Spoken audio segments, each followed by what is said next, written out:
Mayong adlaw no sab mga igsoon. Ani ano sab kita nining atong inadlaw nga leksyon. Martes, Setyembre 2. Ang title mga igsoon sa itong leksyon, Gahom ngadto sa pagtuman. Actually mga igsoon na ay unang pangutana nining atong leksyon nga makita sa Ezekiel 36:26 hantod sa 28 sa unsa nga pamaagi. Ang pagtuman moabot sa atong kinabuhi. Ang tubag mga igsoon. Kung atong basahon ang Ezekiel 36:26 hantod sa 28, makita nato nga ang tinuod nga pagtuman dili gikan sa atong kaugalingon lamang mga igsoon. Kay sa kamatuoran kita man gyud ang maluya or makasasala. Pero ang saad sa Dios, siya mismo ang maghatag nato og bag-ong kasing-kasing og iyang espiritu aron makasunod kita. Mao nga ang pagtuman dili gyud gikan sa kusog sa tao, kung dili gikan sa gahom nga gihatag sa Dios mga igsoon.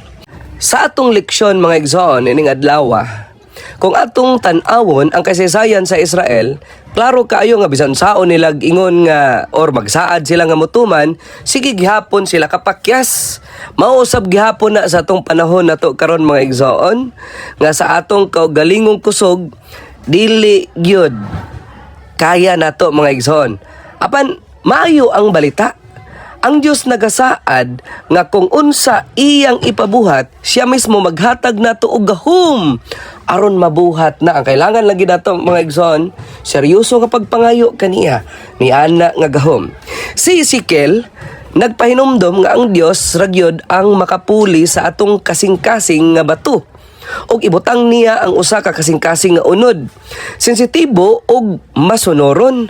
Ang atong bahin mao ra gyud mga igsoon ang pagpili nga mosalig ug ang Dios mao'y mulig-on nato.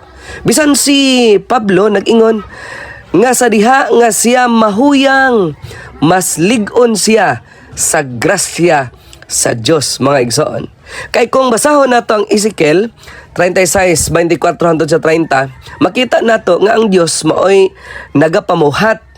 Siya ang magpundok, siya ang maghinlo, siya ang maghatag og espiritu. Kung magpuyota dool niya, ang iyang binuhatan mahimong ato usab nga binuhatan.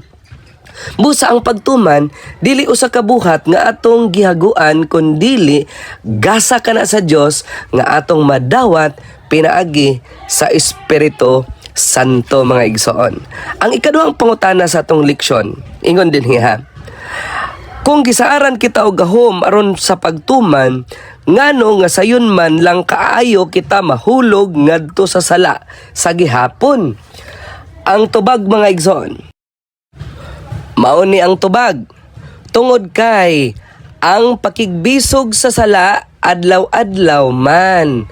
Bisan pa nga gihatag sa Dios ang gahom, naagyapon tay kaugalingong pagpili. Ang kalibutan ang atong kaugalingong unod ug ang kaaway permi maghulga sa atoang pagtuo mga igsoon. Mao nga ang kinahanglan pirmi lang gid ta magpaduol sa Dios, magpuyo sa iyang mga pulong ug magpasalig sa matag adlaw nga siya ang magdala sa atong kinabuhi. Kung dili ta magpadayon sa pagig-uban kaniya mga igsoon, dali ra gyud kaayo ta madakin-as balik sa sala mga igsoon. Sa kinatibuk-an sa tong leksyon ining adlaw mga igsoon, ang leksyon nga atong makuha sa tanan mao kini.